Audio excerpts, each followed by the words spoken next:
పాకిస్తాన్కు టర్కీ ఎందుకు మద్దతు ఇస్తోంది? వీరి దోస్తీకి కారణాలు ఏమిటి? జమ్మూ కాశ్మీర్లోని పెహల్గాంలో జరిగిన ఉగ్రదాడి తర్వాత భారత్ తమపై దాడి ఎప్పుడైనా చేయవచ్చునని పాకిస్తాన్ ప్రభుత్వం ఆందోళన చెందుతోంది. పాక్ ప్రేరేపిత ఉగ్రవాదులే ఈ దాడికి బాధ్యులని భారత ప్రభుత్వం ఆరోపిస్తోంది. దీంతో భారత్ యుద్ధానికి సిద్ధమవుతోందని పాకిస్తాన్ భయం వ్యక్తం చేసింది. అయితే దాడితో తమకు సంబంధం లేదని, భారత్ ఆరోపణలు నిరాధారణమని పాక్ ఖండిస్తోంది. ఈ ఘటనపై స్వతంత్ర దర్యాప్తు జరిపించాలని పాక్ ఆహ్వానం ఇచ్చినప్పటికీ భారత్ స్పందించకపోవడం పాక్ విమర్శించింది. ఈ నేపథ్యంలో పాక్ ఇప్పటికే చైనా, సౌదీ అరేబియా, టర్కీ వంటి దేశాలతో సంప్రదింపులు ప్రారంభించింది. ఇలాంటి సమయంలో టర్కీ సైనిక ఉన్నతాధికారి యాసర్ కడియోకు పాకిస్తాన్కి వచ్చి అక్కడి వైమానిక దళ చీఫ్తో సమావేశమయ్యారు. ఈ భేటీలో ఆయుధాల సరఫరా, శిక్షణ, శాటిలైట్ ఇంటెలిజెన్స్ సహకారం వంటి అంశాలు చర్చకు వచ్చాయి.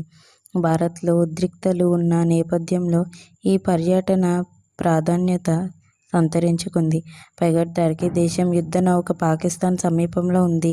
ఒకవేళ భారత్ పాకిస్తాన్ యుద్ధం చేస్తే టర్కీ పాకిస్తాన్ తరపున యుద్ధం చేసే అవకాశాలున్నాయని, అయితే ఈ రెండు దేశాల స్నేహబంధానికి పురాతన కారణాలున్నాయని, రెండు ముస్లిం దేశాలు కావడం, వీటి చరిత్ర, అంతర్జాతీయ స్థాయిలో ఇరువురి లక్ష్యం చాలా కామన్గా ఉండటంతో ఈ రెండు దేశాలు చాలా అంశాలపై సారూప్యత కలిగి ఉన్నాయి. ఆయుధాల సరఫరా, ఇరు దేశాల మధ్య వాణిజ్యం, అంతర్జాతీయ దౌత్య విధానాలు లాంటి అంశాలతో పాటు పలు ఇతర అంశాల్లో కూడా పాకిస్తాన్కు టర్కీ పూర్తి స్థాయిలో మద్దతు తెలుపుతోంది.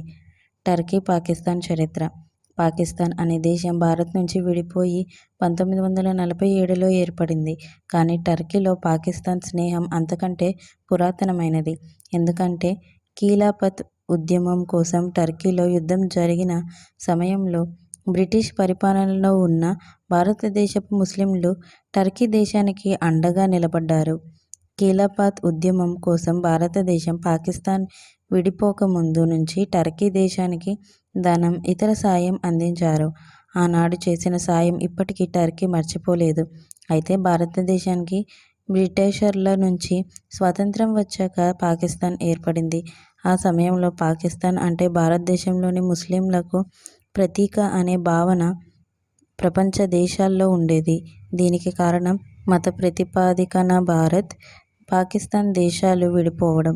ఆనాడు అది జిన్నా, నెహ్రూలు రాజకీయంగా తీసుకున్న నిర్ణయమే అయినా పాకిస్తాన్ దేశం అంటే భారతదేశంలోని ముస్లింల కోసం ఏర్పడిన ప్రత్యేక దేశం అనే భావన ఉండేది. టర్కీ దేశం పాకిస్తాన్ను ప్రపంచంలోనే ఒక ప్రత్యేక దేశంగా గుర్తించిన మొట్టమొదటి దేశం. పాకిస్తాన్ కరెన్సీని ముద్రించడానికి టర్కీ సాయం కూడా చేసింది. ఆ సమయంలో టర్కీ ప్రెసిడెంట్గా ఉన్న అటాతుర్క్తో పాకిస్తాన్ స్థాపకుడు జిన్నాకు మధ్య మంచి స్నేహం ఉండేది. రెండో ప్రపంచ యుద్ధం తరువాత నాశనమైన టర్కీని తిరిగి గడిలో పెట్టిన సమర్థుడు తుర్క్.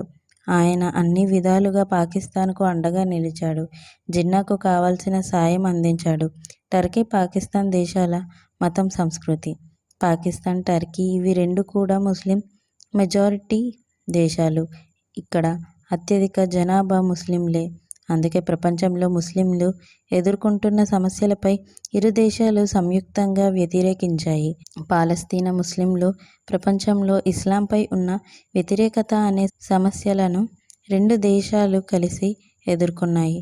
ప్రస్తుత టర్కీ అధ్యక్షుడు ఎర్డోగన్ పాకిస్తాన్ తనకు రెండో ఇల్లు అని పలుమార్లు చెప్పారు. రెండు దేశాల్లో సంస్కృతి పరంగా కాస్త విభిన్నమైన ఒకరి సంస్కృతి పట్ల మరొకరు అత్యున్నత గౌరవభావం చూపిస్తారు. ఇస్లాం మత ప్రవక్త ముహమ్మద్, ఆయన సమకాలీనుల అంతం తరువాత ఇస్లాం రాజులు అవినీతిమయంగా నాశనం కొనసాగించారు. ఈ దేశంలో మళ్ళీ ఖలీఫా రాజ్య స్థాపన చేసింది టర్కీ దేశస్థులే. వందల ఏళ్ల వరకు ఒట్టోమన్ రాజ్యం నిజాయితీకి ప్రతీకగా, సువర్ణ రాజ్యంగా వర్ధిల్లింది. అయితే కాలాంతరంలో ఆ ఒట్టోమన్ రాజ్యం కూడా రెండో ప్రపంచ యుద్ధంలో కుప్పకూలింది. ఒట్టోమన్ సామ్రాజ్యగాథని టర్కీ దేశస్థులు ముస్లిం సువర్ణ యుగంగా కీర్తిస్తూ 5 ఏళ్ల క్రితం ఎర్తుగ్రుల్ అనే టీవీ సిరీస్ తెరకెక్కించారు. ఆ సిరీస్కు భారతదేశంతో పాటు ప్రపంచవ్యాప్తంగా మంచి ఆదరణ లభించింది. ముఖ్యంగా పాకిస్తాన్లో అది చాలా పెద్ద హిట్. దీంతోపాటు కలాపత్ ఉద్యమం హీరో అయిన తుర్క్ లాలా కథగా రూపొందించిన సీరియల్ని పాకిస్తానీలు తమ ఉద్యమ నాయకుడిగా గౌరవిస్తారు. ఇరు దేశాల సమస్యలు, సహకారాలు. పాకిస్తాన్ ప్రత్యేక దేశంగా ఏర్పడిన తర్వాత భారతదేశంలో కశ్మీర్ ప్రాంతంపై పేచీ వచ్చింది. అప్పటి నుంచి ఇప్పటి వరకు కశ్మీర్ తమ భూభాగం అంటే కాదు తమది అంటూ రెండు దేశాలు గొడవ పడుతున్నాయి. ఈ నేపథ్యంలో ఎన్నో యుద్ధాలు కూడా జరిగాయి. భారతదేశం ఎన్నోసార్లు అంతర్జాతీయ వేదికపై పాకిస్తాన్ సరిహద్దు ఉల్లంఘనకు పాల్పడుతోందని, బోర్డర్ వద్ద ఉగ్రవాదాన్ని ప్రోత్సహిస్తోందని ఎత్తి చూపింది. అయితే కశ్మీర్ అంశంపై పాకిస్తాన్కు మద్దతుగా నిలిచింది టర్కీ. పాకిస్తాన్కు కశ్మీర్ లాగే టర్కీ దేశానికి సిప్రస్ దేశంలో భూభాగం వివాదం ఉంది. దీంతో పాకిస్తాన్ కూడా టర్కీకి మద్దతు తెలుపుతోంది. అంతేకాదు ఇరు దేశాలు యుద్ధం వచ్చినప్పుడు ఆయుధాలు, సైనిక ఒప్పందం కూడా కుదుర్చుకున్నాయి. టర్కీ దేశం తయారు చేసే ఆయుధాలు, యుద్ధ నౌకలు పాకిస్తాన్ కొనుగోలు చేస్తోంది. అంతేకాకుండా ఇరు దేశాలు సంయుక్తంగా హెలికాప్టర్లు, యుద్ధ విమానాలు కూడా తయారు చేస్తున్నాయి. ఇరు దేశాలు సంయుక్తంగా మిలిటరీ డ్రిల్ కూడా నిర్వహిస్తున్నారు. పాకిస్తాన్ టర్కీ మధ్య వాణిజ్యం. టర్కీ పాకిస్తాన్ మధ్య వాణిజ్యం ప్రతి ఏడాది పెరుగుతూనే ఉంది. త్వరలోనే ఇరు దేశాల మధ్య ఎగుమతులు, దిగుమతులు విలువ $5 బిలియన్ చేరే అవకాశం ఉంది. విద్యుత్, గ్యాస్ రవాణా వంటి రంగాల్లో ఇరు దేశాలు ఒప్పందాలు కుదుర్చుకున్నాయి. ఇస్లామాబాద్, టెహ్రాన్, ఇస్తాన్బుల్ రైల్వే ప్రాజెక్టుకు పాకిస్తాన్ రెన్యూవబుల్ ఎనర్జీ రంగంలో టర్కీ భారీ స్థాయిలో పెట్టుబడులు పెట్టింది. ఈ ప్రాజెక్టులు, పెట్టుబడులు రెండు దేశాల మధ్య పేరుతున్న ఆర్థిక బంధానికి ప్రతీక. మీకు మా వీడియోస్ కనుక నచ్చినట్లయితే ఇలాంటి మరెన్నో విషయాలు తెలుసుకోవాలనుకుంటే డూ సబ్స్క్రైబ్ టు సమాజం ముచ్చట్లు.